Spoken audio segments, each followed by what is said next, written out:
How cultures in the United States differ from one another.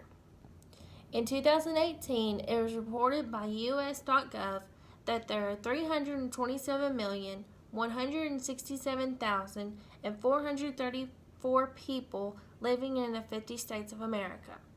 Although we are one nation under God, indivisible, with liberty and justice for all, there are many cultures in this mix. Dictionary.com defines culture as the arts and other manifestations of human intellectual achievement regarded collectively.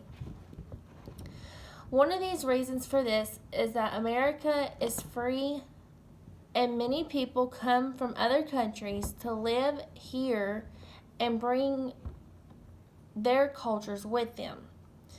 The melting pot is what Newsweek.com states that America is an immigrant haven. I want to talk about American traditions and how they can be completely different from one state to the next. First, we will talk about food. Traditional Thanksgiving in the South has a table spread with a baked or deep-fried turkey with dressing, cranberry sauce, green beans, salad, and rolls with pumpkin pie for dinner. In the West, you will find a lot of families with grilled turkey, squash, salad, Brussels sprouts, a dessert of custard tart with wine-poached grapes, and you can't forget the frog eye salad, which is a sweet pasta salad.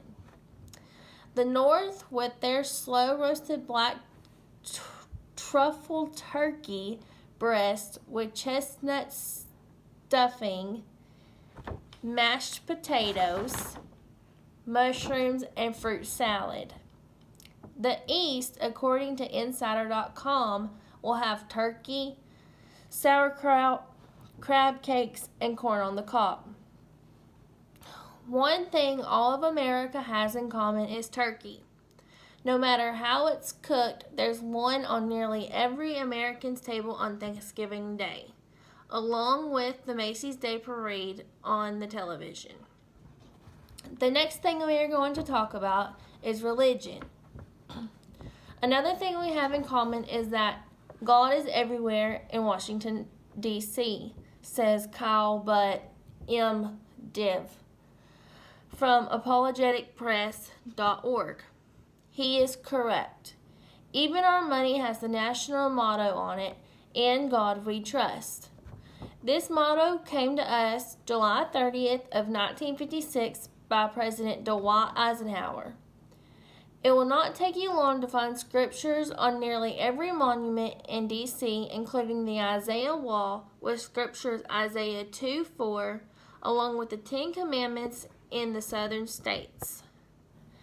Statues containing scriptures have come under fire now more than ever from the north and west areas of America and seem to be more proudly displayed and fought for in the east and south.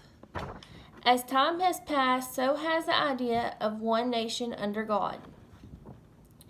In the eastern and southern states, you will see the true meaning of Easter, Thanksgiving, and Christmas being celebrated more than the western and northern was. The next thing we will be talking about is the language. Of course, the language in America is English, but there is different sounds when you visit the areas we are talking about. If you visit the South, there is definitely a slang that is sometimes difficult to understand. I have heard it said that the South can take a one-syllable word and make it a two-syllable. In Georgia, you will wonder if they really mean to be speaking like that or if it is just the show. In deep South Louisiana, they have a language called French, and the Cajun people speak that. If you haven't learned it, you will not know what they are saying. The North has a problem with their R's. They simply don't use them if it is at the end of the word, like car. It sounds like caw. The East and West are very easy to understand, and they have it together. The last thing we will be talking about is the music and clothing. The music most listened to in the South is gospel and country. The music most listened to in Mid-East is bluegrass. North and East enjoy jazz, and the West is an array of contemporary, mellow, sophisticated, and country. While most clothing styles come from the New York fashion runways and magazines, the South is always the last to adapt the newest clothing line. It is a slow trickle downward because most of the time the Southern folks are all about comfort with cowboy hats, boots, and cut-off jeans. So, in conclusion, there are so many people in the United States of America.